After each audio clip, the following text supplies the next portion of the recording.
methane emissions, we don't need to discover a new technology. We just need to have the right policies. And in terms of costs, it is either no cost or very, very negligible cost. So it's a big opportunity for Latin America and Caribbean countries, and as such for the world. And I very much hope that your meeting today will provide the input, a common input of the Latin American and Caribbean countries for the COP30 and to have a good, some good news for the COP30 in Brazil.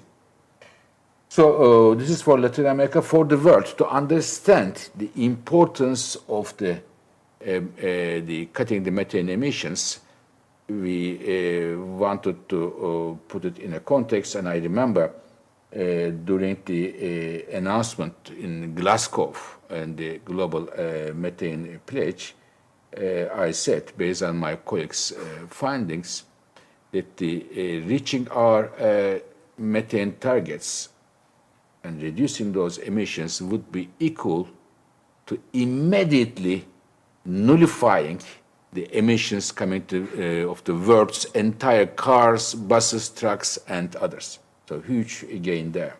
And at the same time, we also believe that the reducing the methane emissions can also help address the energy security challenges, because the natural gas that you are saving can be used to supply gas in the different markets of the world.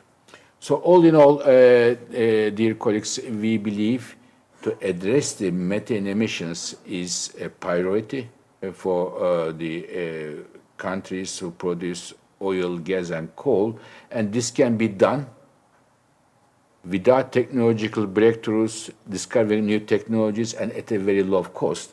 And as I mentioned, the Latin America and Caribbean countries can do it in big time, 80%, with no additional costs and with the right policies. The International Energy Agency is here to support the countries attending this meeting and beyond, to provide best practices, because we work with many countries and many companies around the world, to those countries who would like to work with us. And we are sure that this is one of the low-hanging fruits to address our common challenge of climate change. Thank you very much once again for convening this meeting, and I wish all of you best of luck. Thank you.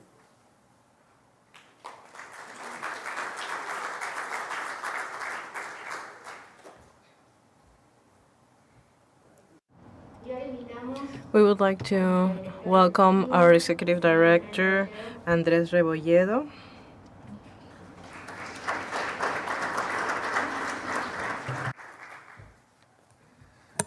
Bueno, muy buenos días.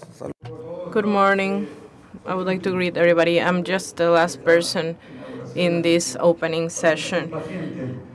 I'm saying this for you not to be impatient. This has been a long opening session, but it has been interesting. There's been lots of information and perspectives on this relevant matter. The first thing that I want to say is thank you, everyone, particularly for the people of Peru.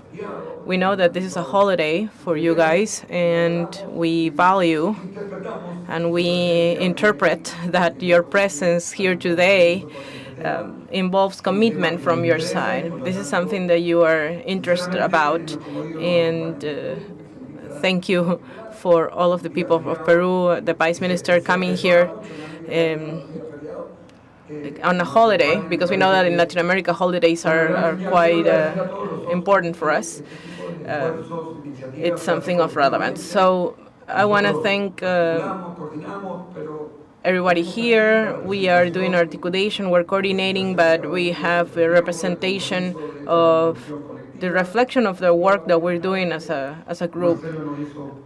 The Global Metal Hub, we had an interesting speech from Marcelo talking about energy and methane. What's the percentage of these emissions? It's 40%. There's a huge battle mentioned there. And particularly, I like what you mentioned about the cows, the 2.0 cows. And we have the government of Peru that have been supporting us, the new international association that mentions that we are having a global view. I want to thank the companies in this second summit. We have their involvement, and this is a reflection that this is transcending. And that's the way it should be in this sector. Public policies and corporate decisions should come along with it. And at this moment, I would like to highlight that this is the second regional summit. That means that we have a continuation of conversation. Last year, we have this summit in Bogota, and this year in Lima. And next year, we're going to see where we're going to organize this summit. But we know that this is a priority topic in the agendas of our region. And within the thank yous that I'm giving, I would like to highlight and mention, because maybe some people don't know this, but we have some public officers coming from different countries. This was an initiative from Juan Pablo from Chile. He has coordinated this. And I believe that this is important because this is not a soccer match that is played only from the government. We need regulatory frameworks. We need legislation that would generate incentives in order to move forward. And this is something that involves all the policymakers and decision makers. So this is relevant to have all of them here. Somebody was saying that this year is a relevant year. We are celebrating 5 years from the methane plaque and 10 years from the Paris Agreement. Therefore, there's already an evaluation on how we're doing on such matters. And we're also performing the Latin American Summit in Brazil. So we have an opportunity as a region to show leadership, not only in the work that we're doing as a group from the energetic sector when it comes to renewable energy, but also on the decarbonization of this sector. In that sense, I would like to give you some idea with some numbers and some data on the dimensions that we're talking about.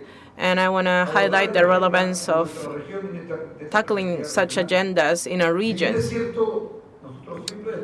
It is true that we were talking about 60% of renewable electric energy that we produce in our region, but this is only 20% of energetic demand, and then there's an 80% where we need to start thinking about. When you take the total offer of our energy supplies, what we can mention is that we are still working with oil, and 30% it's still natural gas.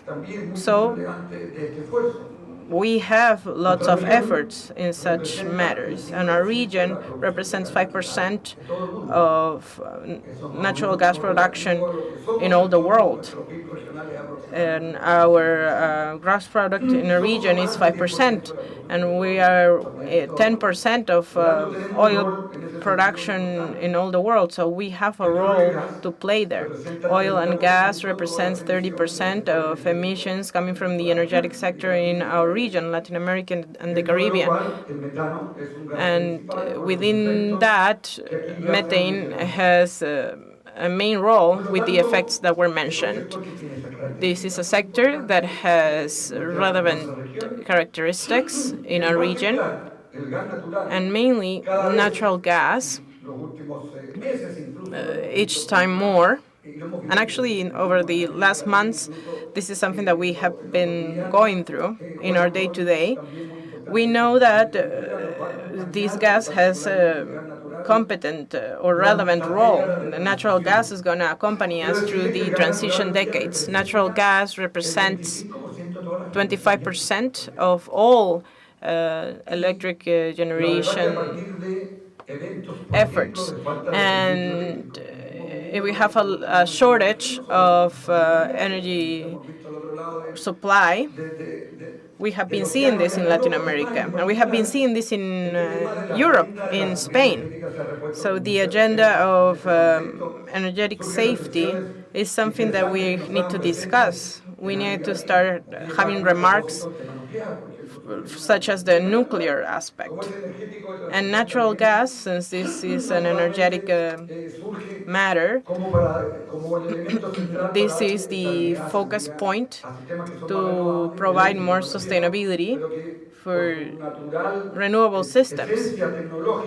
And due to the technological nature, we need a deployment of other solutions. And we are also working on the scenario of our region. But the first 6 months of the year 2025, natural gas has grown as a source of electrical generation with regards to 2024.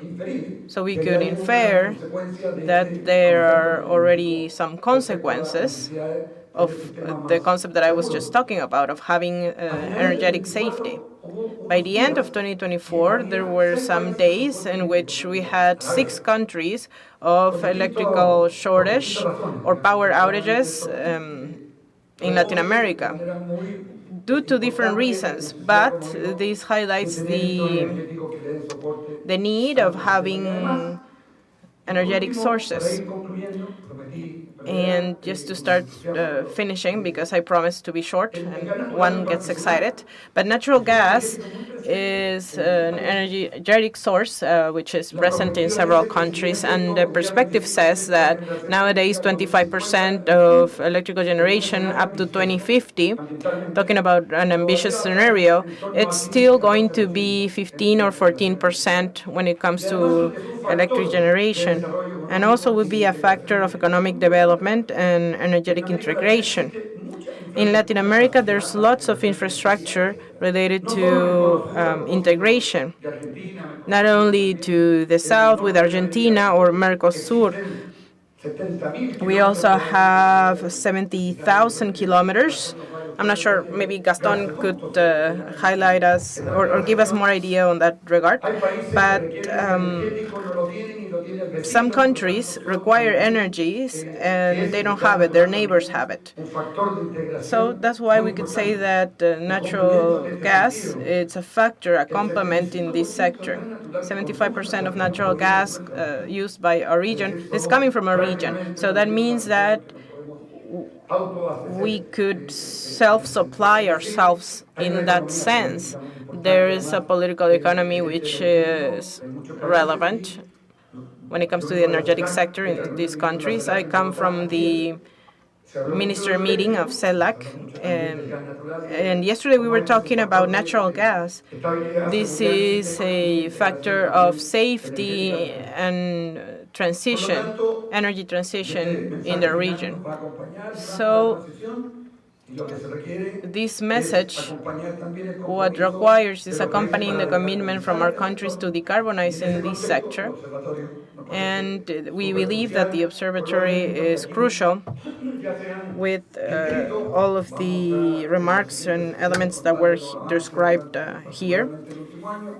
And we are going to discuss what happened, particularly the last year. There's many interesting things that we have done, the prospects looking into the future, and we are going to start developing these transitions in Latin America. I say transition because this is different according to the region. So that's why we need to consider the effort of the observatory. Thank you for joining us. And this is the last message.